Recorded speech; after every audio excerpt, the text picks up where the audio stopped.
Yo. Welcome into the ChrisBeCappinn show, man. Today is still August the 17th. I guess this is my first time recording for the 17th because I put out the video yesterday on the 16th for the 17th, which that game hasn't started yet, but I went ahead and I wanted to get ahead for these games for tomorrow. It's 4 games in the W for tomorrow. So we're gonna go through those.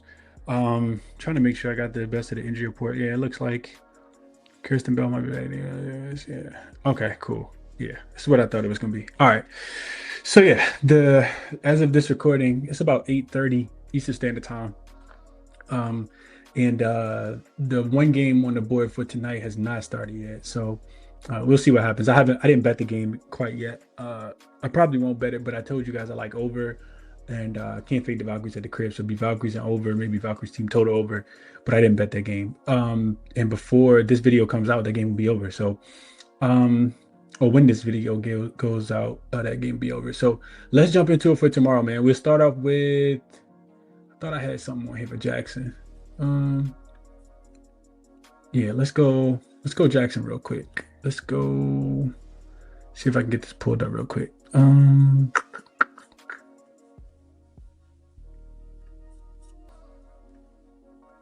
All right, cool. There we go. All right, so Jackson's an AI sports betting tool. If you guys don't know, most of you guys probably do know that. And the prompt that I've been using religiously, the one that's been making us a little bread, if you've been following, is as follow. Analyze today's WNBA slate, or tomorrow's WNBA slate, of course, to identify the highest value opportunities for player props. Focus on lines that show a significant discrepancy against 5-game rolling averages, tracking changes in usage rate due to injuries or favorable defensive matchups, specifically targeting matchups and points, rebounds, or assists. Please provide the data, the underlying metrics, and reasoning for each recommendation. Jackson's favorite player prop tomorrow is Jackie Young over her 18.5 points. And we'll go through this when we get to Outlier, but I like it. It says Young is quietly one of the most consistent scorers in the league right now, and this line is priced squarely at her season average, while her recent form is well above it. So her last 5, she's averaging 22, 80% hit rate. Last 10, she's averaging 23, 80% hit rate. Last 15, she's averaging 21, 67% hit rate. And the season average is 18.4. So it says the 18.5 line represents her season mean of 18.43, but she's cleared that mark in roughly 3.5 to 5 points over her last 10 games and her last 5 games. That's a textbook discrepancy between rolling averages and posted numbers. Her D versus P, which is defense versus position, is 2, meaning the matchup is favorable. Injury context, which I won't get into all this because there are some notable injuries, which I guess I can talk about them. Injury report came out about 30 minutes ago. Looks like Cheyenne Parker-Tyus is questionable with the concussion. She hasn't played in quite a while, and Kirsten Bell is off the injury report. So they get a little bit of reinforcement back, but Dana Evans is going to continue to be out, which in my opinion helps Jackie Young because she'll need to do even more in the offense. Kirsten Bell doesn't move the needle for me, but Dana Evans definitely does, just for the offense that she plays. So I like the look. I would not be playing Jackie Young under tomorrow, and we'll talk about that game, and I'll tell you guys what I like in that game. So let's jump into it. We will start with, I think I got these in order, man. Let's see. Actually, I don't. But we're not going to go in order because I'm not changing them up. The first game, as far as number-wise, should be Los Angeles and Connecticut, but it's still a 7 o'clock game. So we're going to go Indy and Toronto first. I actually like this game a lot more anyway. So let me get to my notes real quick.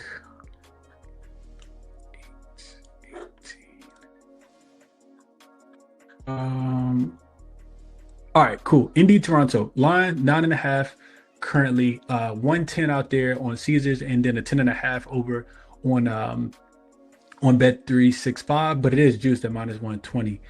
Total in this one, 192, it looks like is the total. And the opener was 190, 193.5. So it's come down just a tad bit. This game is going to be interesting, man. I do have a bet in this game. I bet it already, actually. So we got Kiki Rice is not on the injury report for Toronto. Brittany Sykes is also listed as probable. It'll be her first game back in a really long time.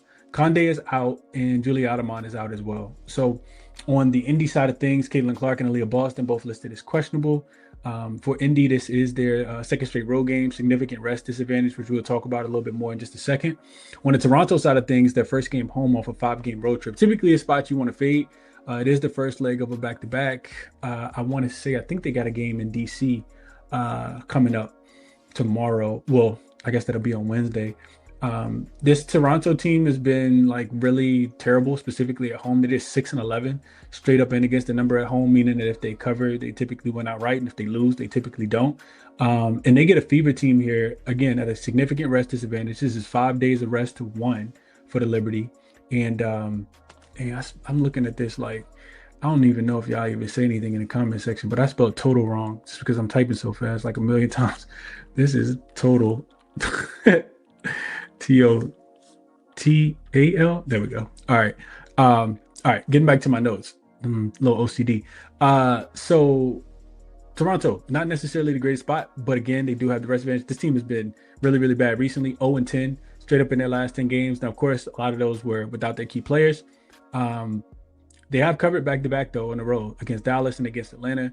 And they've covered 3 of their last 4. If they're getting this big of a number, I typically like to, even like at home, I typically like to fade them. But this got to be a Toronto spot. And that's who I bet.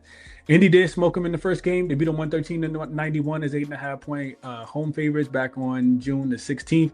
That game went well over the 180.5 total. Almost got to 200 points. I do think that Indy should be able to score, but I think Toronto is going to be able to do their fair amount of scoring in this game as well.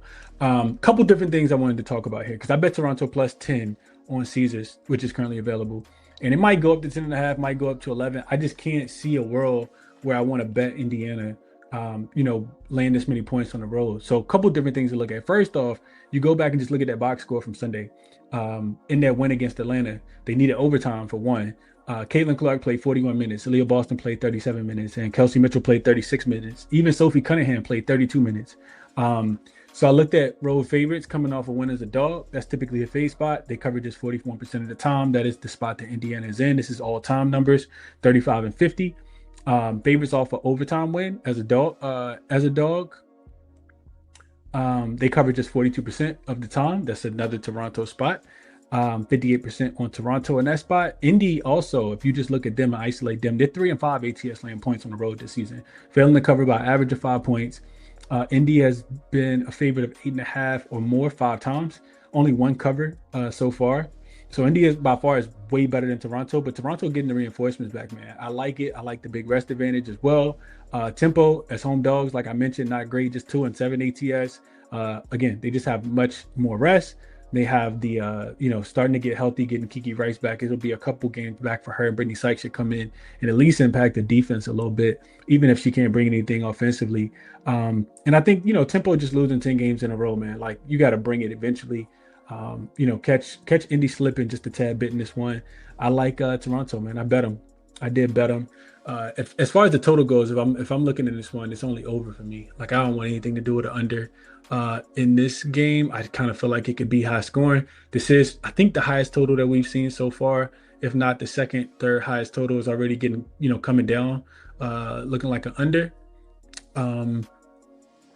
But yeah, I don't want anything to do with Indy laying this many points on the road off an overtime game at a significant rest disadvantage. So Toronto plus 10 for me is what I ended up betting.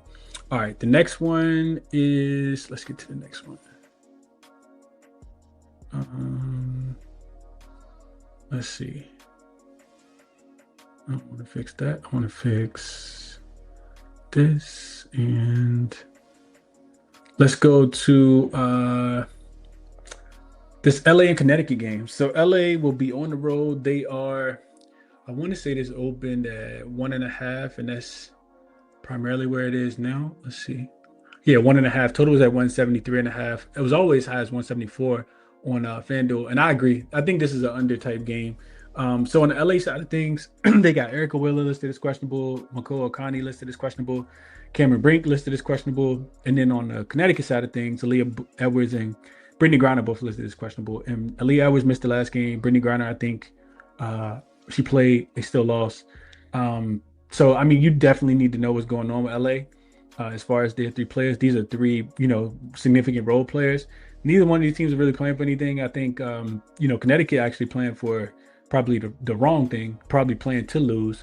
And we saw them lose that game against New York in the last one. even though they did get a cover, and they've just been looking real. They've looked more pathetic than the Sparks. For the Sparks, is their third straight road game, 4-game losing streak for them as well. 5-1 to the under in their last 6, 7-3 to the under in their last 10. So the offense for the Sparks has really slowed down a little bit. Really slowed down a lot, and they've been playing with a little less pace as well. But before I get to that, we talk about the Connecticut side of things. They are coming off just one day off before back-to-back losses to Atlanta and New York. Atlanta actually smoked them in that game, and then New York beat them as well. This is their third straight home game, and they've also played in 4 straight unders. These are the second worst and the worst net rating teams in the league post All-Star break. That's a 9-game sample for the Sparks and a 7-game sample for Connecticut. Connecticut did win 84-81 in Connecticut as 3.5-point home dogs early this season. That game also went under. The total of 168.5. I think the whoever started betting under in this game, I think they're on the right side. I would be betting under, thinking that these offenses struggle. But again, I think Sparks can win the game. I think they got more talent. But you need to see what's going on with the league average. You also need to confirm that the Sparks players are going to play. So real easy game for me to kind of pass over. I did write my nose under. Makes a lot of sense because Sparks full season and pace, they're third, but post All-Star break, they're 8th. So they've been playing a lot slower. Like I mentioned, Connecticut is the worst offensive rated team post All-Star break. And both teams' average score post All-Star break is below this number. I think they were averaging like 168 and 167. And if they're going to play slow, and Connecticut at home specifically, especially as home dogs, they've been a little bit more under games as well. I looked at that recently. What was that number? Let's see. Yeah, Sun are 11-6 to the under, and they've gone under in 3 straight, 4, 5, 6, 7, 8 of their last 9. So I think under is the right play in this game, but I am not betting it without knowing, exactly who's going to play in this one. Number already coming down, though, and I do agree with it. All right, next one up, and I did bet this one as well. I don't know if the number is 2.5, though. I think I might have got that wrong. Let me just double check real quick. Yeah, I messed this one up. So this is not Aces 2.5. It's Aces 3.5. Total is 179. This one opened with the Aces laying looks like 3.5, and total is at 181.5. So we see some money coming in on under, and we've seen the spread not really move a lot at all. So excuse me, man, it's late. Past my bedtime. Let's see. So we got this is one I was kind of looking at yesterday. So injury report, I kind of mentioned it already, but for the Aces, Cheyenne Parker-Tyus is questionable. Kirsten Bell is not on the report, and Dana Evans is out. Jordan Kennedy is listed as probable after she missed yesterday's game due to the illness that she was suffering with, and they'll need her. They'll definitely need her in this spot. So I think it's a Vegas spot. Atlanta is playing their first game on the West Coast. They had a 1-day rest disadvantage as well, and they just really haven't been covering. They're coming off an overtime game. Don't like them at the rest disadvantage, and they do have double revenge here because the Aces did win. Yeah, Aces won both games. They were both in Atlanta. Atlanta actually covered that first one. I think they ended up losing by 3, and they were getting 3.5, kind of similar to this number.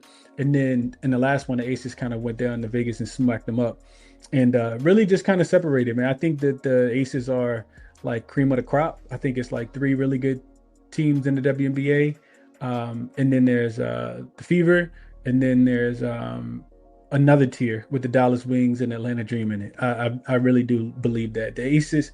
Well, I'll talk about the Aces and the Dream in a little bit more in a second, but the Aces, they are again have 1 day extra rest. They're 4 straight home games, so they haven't had to travel. And you typically want to bet on the Aces when they're coming off a loss this season. They lost their last game to Minnesota. We got that one correct. And they played in 3 straight under. So defensively, they started to play a little bit better. And they've had to because their offense has been down a couple players. And we've seen them step up defensively. A couple things, a couple reasons why I like the Aces. One, they've been really, really good coming off a loss this season, 9-3 against the number. They're covering by about 4 points and winning by about 8.5. They're 4-0 ATS if they're coming off a loss. It's a favorite if they're a home favorite coming off a loss. So they've covered every single game, covering by about 4 points and winning by about 8 in this spot, 3-1 to the over. So offensively, they play well. And then the 2-0 to the over if they have the rest advantage coming off a loss. They're averaging 98 points in that spot as well. So Aces team total is not out of the realm of possibility. The Atlanta Dream do play really, really fast. When I was looking at the numbers, it's crazy because the Aces have been going over a lot more than the Dream have. But the Aces are actually one of the slowest paced teams post All-Star break. I think they were like 12th in pace, which I had to do a double take when I was looking at that earlier. A couple more things for the Aces. They're 6-1 ATS as a home favorite facing the team that they've already beaten this season. They're covering those games by average of 6-1 points, meaning that if the Aces beat you once, they have no problem, beating you again. They've only for the Dream, they've only been a road dog once this season, and that was against Indy. They didn't cover as 1 point dogs in that game, and they only finished with 71 points in that game, so they struggled in that one. The Dream are also in the 5 times that they've been playing on the road with less rest than their opponent, only 1-4 ATS and 1-5 ATS in revenge games this season. They're failing to cover by average of 7 points. So if the Dream don't beat you one time, they typically don't beat you again. And remember, I said the same thing about the Dallas Wings. You got to kind of, who is it? It's Nesbeth. My God, Nesbeth. Always on, X saying every game's not a revenge game. And sometimes teams just got your number. They match up well with you. And for the Dream, the teams that they can't beat, they can't beat. And I know I just kind of, the way I think about the game is the longer the game goes on, the more it kind of favors it favors the Aces because Atlanta's shit way down, with the rest disadvantage. First game on the West Coast, coming off the overtime game. They really wanted that game.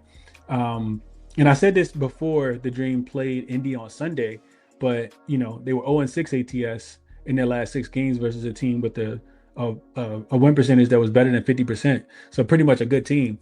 And now they 0-7 ATS in their last 7 games versus teams with a win percentage that is above 50%. So, I mean, whatever reason, they just can't put it together.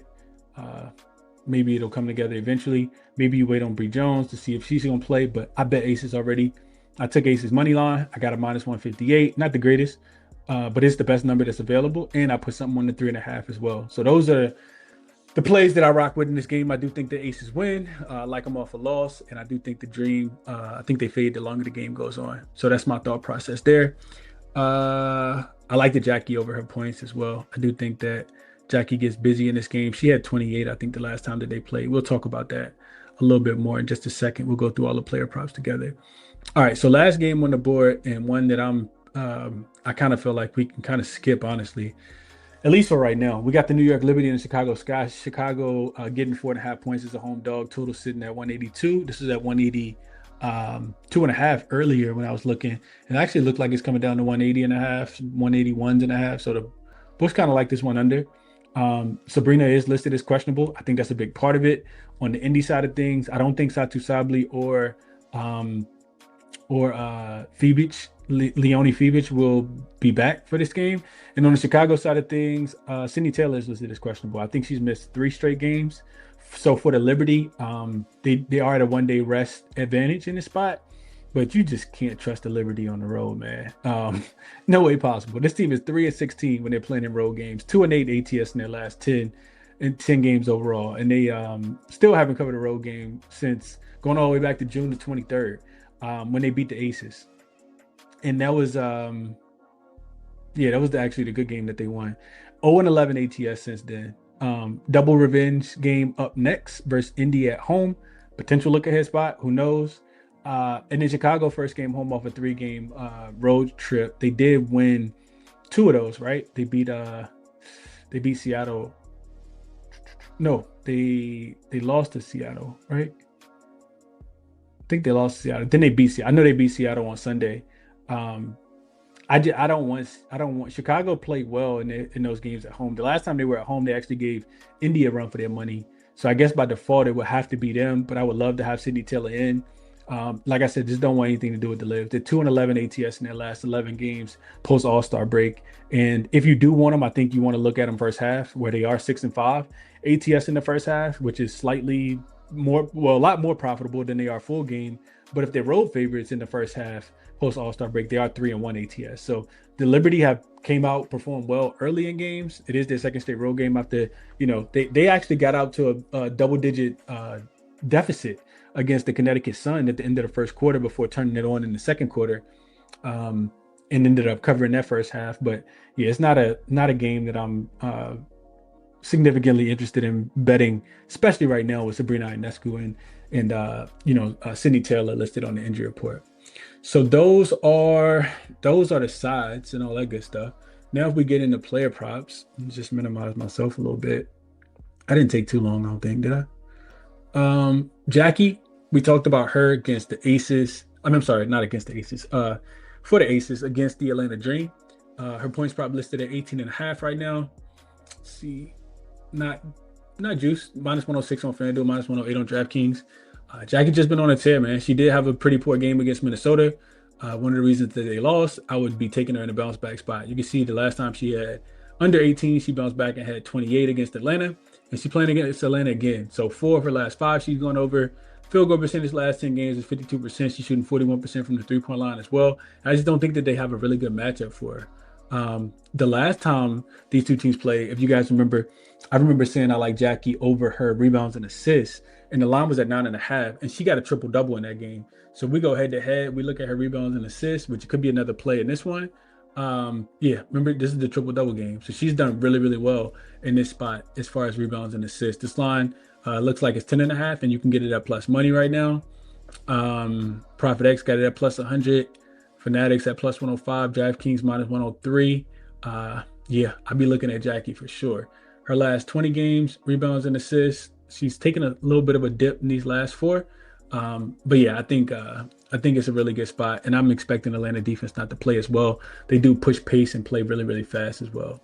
What else did I have for you guys as far as player props go? That was Jackie. Camila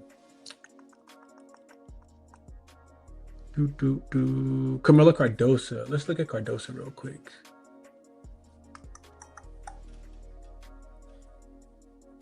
$13.5 points against the New York Liberty.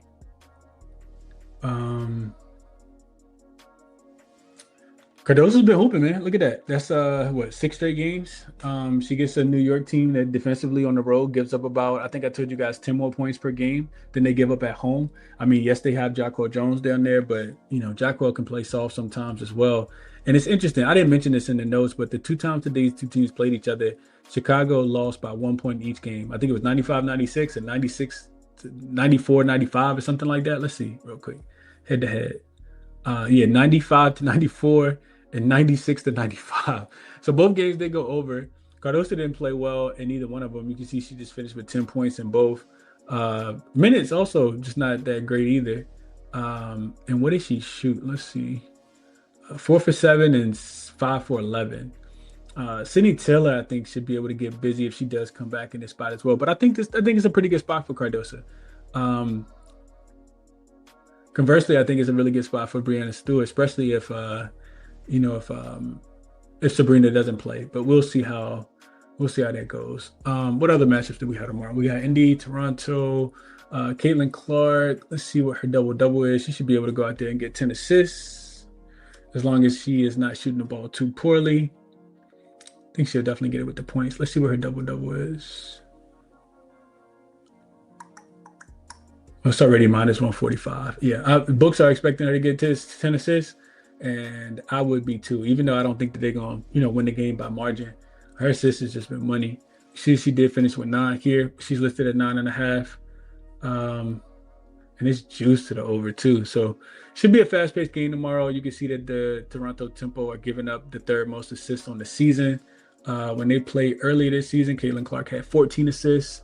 So yeah, this is her double-double is something that I kind of had in my mind as well. Caitlin double-double. Probably looking at Aaliyah Boston points in that game. It's a super high total, but it's a super high total for a reason.